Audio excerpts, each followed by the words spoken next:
Reunião com o presidente no vestiário e cobrança de Luan. Largue é contestado Brasileirão classificação e jogos. O empate em 3-3 com a Chapecoense foi a 29ª partida de Thiago Largue no comando técnico do Atlético MG. Apesar de longo tempo na função, ele segue como auxiliar fixo do clube exercendo a função de treinador de forma interina. Algo que deu certa blindagem a Largue no período, mesmo com a derrota na final do Mineiro e as eliminações na Copa Sul-Americana e Copa do Brasil. Blindagem feita pela diretoria e também respeitada pela torcida, que sempre colocou a diretoria como principal alvo nos protestos e cobranças. Porém, o empate com a Chape, mesmo atuando com um jogador a mais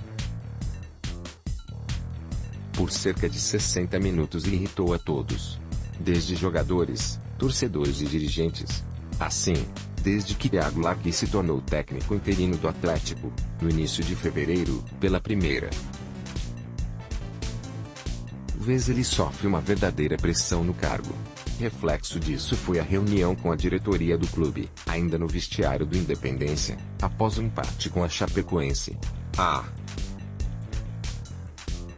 reunião durou mais de uma hora.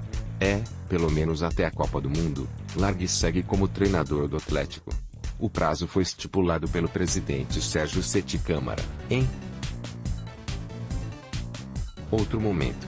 Algumas semanas atrás a efetivação de Largue parecia algo natural, mas a série de tropeços desde então colocaram um ponto de interrogação na cabeça dos dirigentes atleticanos. Até mesmo o apoio da torcida não é mais o mesmo de antes. As alterações consideradas equivocadas são o maior exemplo do questionamento feito a Largue.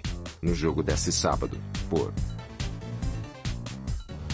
exemplo, o treinador tirou um zagueiro e colocou um atacante logo aos 10 minutos do segundo tempo.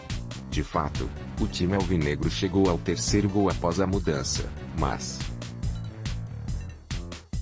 a defesa não foi recomposta e a Chapecoense chegou ao 3-3.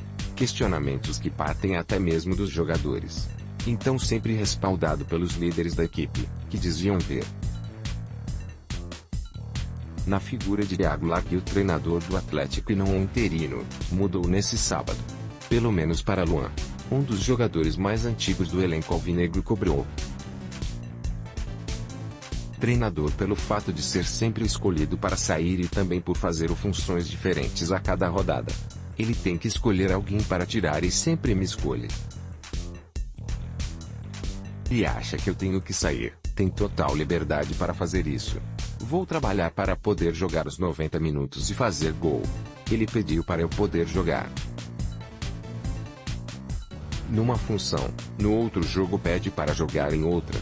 E até adaptar novamente as funções que ele pede, você fica meio perdido, reclamou Luan, que não esconde sua preferência por jogar pelas pontas. Com o time cada vez mais longe do sonho de brigar pelo título brasileiro, meta estabelecida pela própria diretoria, apesar dos fracassos nas demais competições da temporada, Largue jamais esteve tão pressionado como agora. São 3 partidas sem vitórias e a equipe dificilmente vai chegar na parada para a Copa do Mundo, daqui 3 rodadas, entre os primeiros colocados, como garantido pelo presidente Sérgio Sete Câmara. É diante desse cenário, de maior pressão desde que assumiu o comando técnico do Atlético, que Thiago Largue vai chegar ao jogo 30 na função, nesta quinta-feira, contra o América MG, no Independência, pelo Brasileirão. Mesmo que de forma interina, em jogos ele já superou alguns profissionais que passaram pelo clube anteriormente, como Oswaldo de Oliveira e Rogério Micali. Mas diante de toda a pressão, até quando? Veja também jogador da Chape lamenta torcedores do Galo que ironizaram queda de avião. Técnico do Galo reclama de pênalti não marcado e justifica troca diferente. Empate em casa com a Chapecoense frustra atleticanos. Inadmissível novo tropeço em casa faz torcida do Atlético MG protestar. Contra presidente Galo não aproveita a expulsão. Deixa a Chape reagir 2 vezes e empata por 3-3. Vasco desiste de troca com Atlético MGI suspendida de Evander para Minas.